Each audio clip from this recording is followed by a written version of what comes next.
네, 이제 특별 새벽 기도에 내일 하루 남았습니다. 우리 옆에 분에게 이렇게 인사할까요? 내일도 뵙겠습니다. 네. 오늘은 기도를 리필하라, 기도를 다시 채우라라는 말씀으로 함께 나누겠습니다. 저는 이번 주 고난 주간 동안 책 한 권을 읽고 있습니다. 리마커볼 철로육정이라는 책인데요.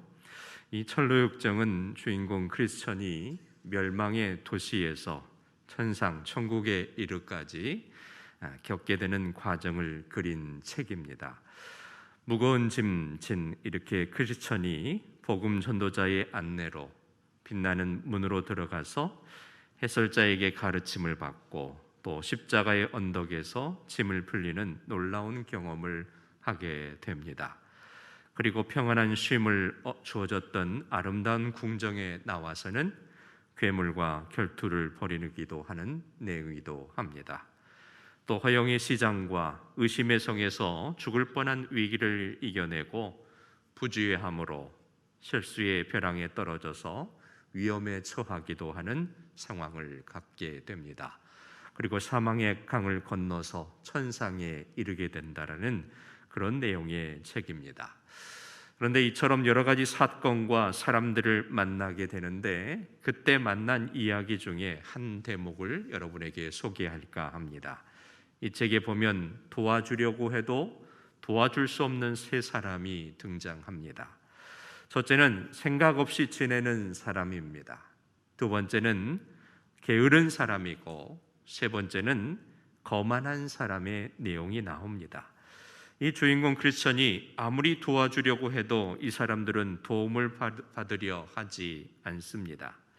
저는 이 대목을 읽으면서 무릎을 탁 친 적이 있습니다. 그렇구나. 세상에는 도와줘서 보람되는 사람도 있지만 아무리 도와줘도 소용이 없는 사람이 있구나. 생각 없이 사는 사람, 그리고 게으른 사람, 거만한 사람은 하나님도 어쩔 수가 없구나. 그런 생각을 하게 되었습니다. 오늘 아침은 우리가 기도를 리필하라, 기도를 다시 채우라라는 말씀으로 함께 나누는데 아무리 기도해도 이런 사람들은 하나님의 도움을 받을 수가 없습니다.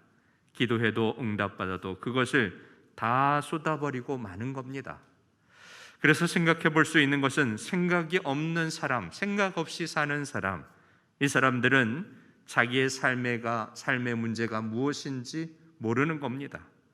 언제나 똑같은 실수를 반복하고 어리석은 삶을 벗어나지 못합니다. 즉 이런 겁니다. 문제의식을 가지고 달라지려고 노력하지 않는 그러한 모양의 사람이 바로 생각 없이 사는 그런 사람들입니다. 그러니 도와줘서 무슨 소용이 있겠습니까? 그때뿐이라는 것입니다. 또 게으른 사람도 마찬가지입니다. 게으른 사람은 남이 도와주는 것도 귀찮습니다.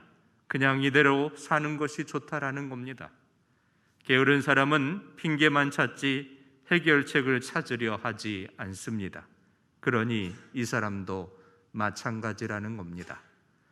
세 번째 사람은 거만한 사람인데 이 사람은 어떨까요? 남들의 도움을 우습게 여깁니다. 거만한 사람은 너나 잘해 이렇게 말합니다. 지까짓 게 뭔데 이렇게 말하죠. 이런 자세를 가지다 보니까 도와주려고 오는 사람들을 다 내쫓는 겁니다. 그러니 도와줄 사람이 없습니다. 여러분, 기도는 무엇입니까? 기도는 하나님의 도우심을 바라는 겁니다. 기도는 하나님의 도우심을 바라는 거예요. 그런데 하나님의 도우심을 기도하면서 내 안에 이런 것들이 도사리고 있으면 그 기도는 응답될 수가 없습니다. 따라서 깊이 생각하는 사람들이 되시기를 바랍니다. 요셉을 한번 보십시오. 다니엘을 한번 보시면 그들은 기도하는 사람들이었습니다. 그런데 그 사람들은 동시에 지혜로운 사람들이었습니다. 다른 사람이 그 지혜를 감탄합니다. 아무리 생각 없이 기도만 하지 않습니다. 깊이 생각하고 성찰하고 기도하여야 합니다. 그래야 자신이 무엇을 기도해야 할지도 정확하게 알 수가 있다라는 겁니다. 또한 기도자는 부지런해야 합니다. 씨를 뿌리지 않고 하나님께 30배, 60배, 100배의 결실을 달라고 기도하는 사람은 하나님이 도와줄 수 없는 사람입니다. 씨를 뿌리면서 잘 가꾸면서 하나님, 이 곡식들이 잘 자라서 30배, 60배, 100배의 결실을 맺게 해주세요 라고 기도하는 사람이 그 응답을 받을 수가 있다라는 겁니다. 골로새서 3장 22절로 23절에 보면 이런 말씀이 있습니다. 종들아, 모든 일에 육신의 상전들에게 순종하되 사람을 기쁘게 하는 자와 같이 눈가림만 하지 말고 오직 주를 두려워하여 성실한 마음으로 하라. 무슨 일을 하든지 마음을 다하여 주께 하듯 하고 사람에게 하듯 하지 말라. 아멘. 그렇습니다. 우리가 이 말씀을 기억한다면 여러분은 어떻게 살아가시겠습니까? 바로 직장에서, 우리의 일터에서, 학교에서, 또 교회에서 우리가 이 말씀을 기억한다면 요령 피우지 않을 겁니다. 게으르지 않을 겁니다. 성실한 사람, 부지런한 사람, 최선을 다하는 사람의 결국 인정을 받는다라는 겁니다. 사랑하는 성도 여러분, 부지런히 살면서 기도하시기 바랍니다. 그러면 하나님도 신이 나서 그 사람의 기도에 응답해 주실 줄로 믿습니다. 게으른 사람은 하나님의 쓰임 받지 않습니다. 공부하는 학생들도 보면, 그리고 직장에 다니는 회사원도, 사업하는 사장님도, 살림하는 주부도, 교회 일을 하는 직분자도 자기가 맡은 일을 잘 하면서 기도해야 합니다. 그리고 세 번째는 항상 겸손해야 합니다. 벼는 익을수록 고개를 숙인다고 하죠. 겸손은 종교의 앞잡이고 교만은 패망의 선봉이라는 성경의 구절의 말씀을 우리가 너무나도 많이 듣습니다. 그렇습니다. 겸손은 종교의 앞잡이이고 교만은 패망의 선봉이다. 사람은 두 가지를 잘해야 잘 살 수 있다고 합니다. 두 가지 말만 잘해도 사는데 지장이 없다고 합니다. 여러분, 어떤 말이겠습니까? 새벽이라 아무 말도 안 하시네요. 사람은 두 가지만 말해도 잘해도 사는데 그것이 무엇이냐면, 한번 따라서 하겠습니다. 감사합니다. 그리고 도와주세요. 이 두 말만 잘해도 된다고 합니다. 그래야 잘 살 수 있다고 합니다. 그런데 거만한 사람은 이 말을 하지 않는다라는 겁니다. 따라서 한번 다시 해보겠습니다. 하나님이 교만한 자를 물리치시고 겸손한 자에게 은혜를 주신다. 이건 제 말이 아닙니다. 야고보서 4장 6절의 말씀입니다. 하나님이 교만한 자를 물리치시고 겸손한 자에게 은혜를 주신다. 그렇습니다. 오늘 본문의 말씀에서도 베드로 사도는 이렇게 말합니다. 기도하라, 기도하라. 그런데 그냥 기도하라가 아닙니다. 어떻게 기도해야 하는지 중요한 원리 두 가지를 말합니다. 첫째는 정신을 차리고 기도하라는 겁니다. 이 정신을 차리라는 말이 무슨 뜻이냐면 올바른 정신을 가지라는 겁니다. 어떤 것이 올바른 정신일까요? 베드로 사도는 종말적인 신앙을 가지고 있었습니다. 이 세상의 풍조에 빠져 정신없이 살지 말고 주님 오시는 날 기다리면서 깨어 있으라는 겁니다.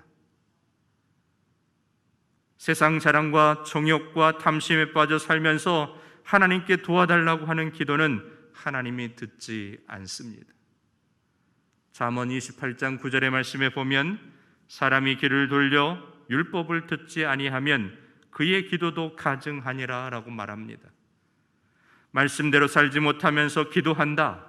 그것은 정신을 차리고 기도하는 것이 아닙니다. 오히려 하나님 앞에 가증한 것이 되는 겁니다. 두 번째는 근신하여 기도하라고 말씀하고 있습니다. 근신은 무엇일까요? 이것은 자기 자신을 잘 지키는 것을 말합니다. 우리는 자기 자신을 잘 지키지 못하면서 한순간 자신의 인생이 무너져 내리는 정치인들, 그리고 문화예술인들을 우리는 생생하게 뉴스를 통해서 보지 않습니까? 정치계에 있는 사람들도 그렇고 또 연예인들도 보면 그런 사람들이 참 많습니다. 그런데 그들은 세상에서 소위 성공한 사람들입니다. 많은 사람들이 자기 밑에 두고 갑질을 하죠. 자기들의 높은 지위에 있다라고 생각을 하고 갑이 되자 그 정도쯤은 해도 되는 거 아닙니까? 이렇게 생각하며 산다라는 겁니다. 이들은 한마디로 이렇게 말할 수가 있겠습니다. 자기 관리가 부족한 자다. 자기 절제를 하지 못하는 겁니다. 싸움 중에서 제일 어려운 싸움이 여러분 무엇인지 아십니까? 자기 자신과의 싸움이라고 합니다. 자기 자신과의 싸움. 그래서 잠언 16장 32절에 보면 노하기를 더디하는 자는 용사보다 낫고 자기의 마음을 다스리는 자는 성을 빼앗는 자보다 나으니라 라고 말합니다. 여러분, 성을 빼앗는 싸움이 얼마나 어렵습니까? 많은 군사가 죽어나갑니다. 하지만 그 성을 빼앗는 것보다 자기와의 싸움이 더 어렵고 중요하다라는 겁니다. 기도하는 사람은 자기를 잘 다스릴 줄 아는 사람입니다. 혈기를 부리고 난 후에 후회하며 기도하고 죄에 빠지고 난 후에 다시 회개하고 기도하고 베드로는 그런 기도에서 벗어나라고 합니다. 그래서 정신을 차리고 근신하여 기도하라고 말하는 겁니다. 오늘 한 절의 말씀이지만 너무나도 강력하게 우리에게 다가오고 있습니다. 정신을 차리고 근신하여 기도하라. 여러분, 기도가 무엇이죠? 요즘에 기도에 대한 주장이 너무 많아서 혼란스럽기도 합니다. 유명하다는 목사님들 책 중에 보면 기도를 하라 하는 것인지 말라고 하는 것인지 잘 모를 때가 있습니다. 하나님 도와주세요. 하나님 복 주세요. 이런 기도는 잘못된 것이라고 말하는 분들도 계십니다. 그런데 그것이 잘못된 것이라면 여러분, 다윗의 기도는 다 없어져야 합니다. 여러분, 기도는 근본적으로 하나님의 도우심을 구하는 겁니다. 우리가 드리는 기도는 하나님의 도우심을 구하는 기도예요. 주의 뜻이 하늘에서 이루어진 것 같이 이 땅에서도 이루어지이다. 이 기도만이 진짜 기도가 아닙니다. 죄에서 구원해달라는 기도도 진짜 기도입니다. 시험에 들지 않게 도와달라는 기도도 진짜 기도입니다. 병을 낫게 해달라는 기도도 진짜 기도이고 자녀가 잘 되게 해주세요라고 하는 기도도 진짜 기도입니다. 임신하고 출산하게 해주세요라고 기도하는 기도도 진짜 기도라는 겁니다. 사업하는 분들도 사업이 잘 되게 해달라고 기도하는 기도도 진짜 기도입니다. 이런 것을 볼 때 우리 주님은 무엇이든지 구하라 말씀하셨기 때문에 우리는 구하는 겁니다.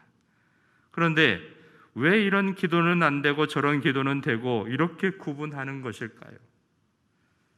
야고보서에서 나온 대로 자기 정욕과 탐심에 끌려 기도하는 것이 가짜 기도이기 때문에 그렇습니다.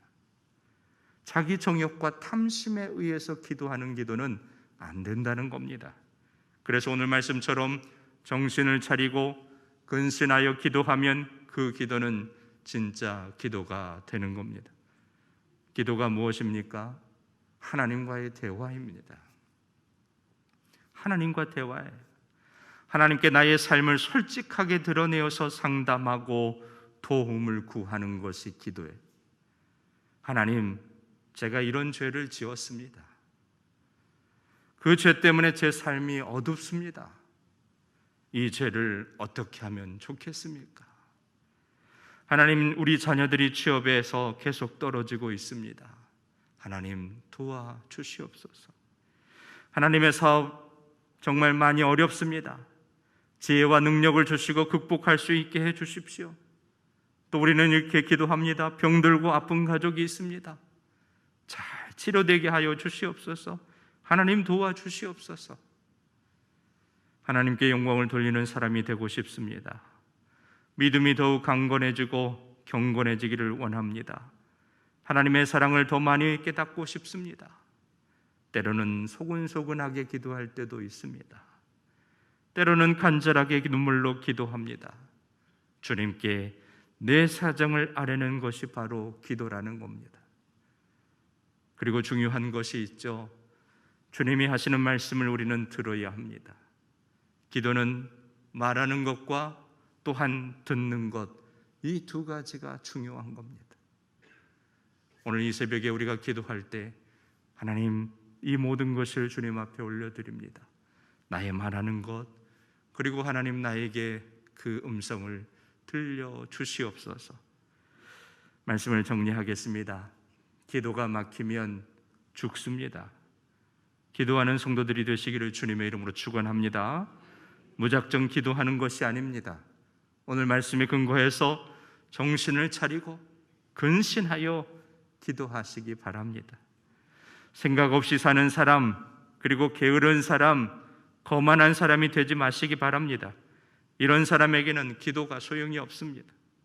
기도는 하나님의 영광의 보좌 앞에 나아가는 겁니다.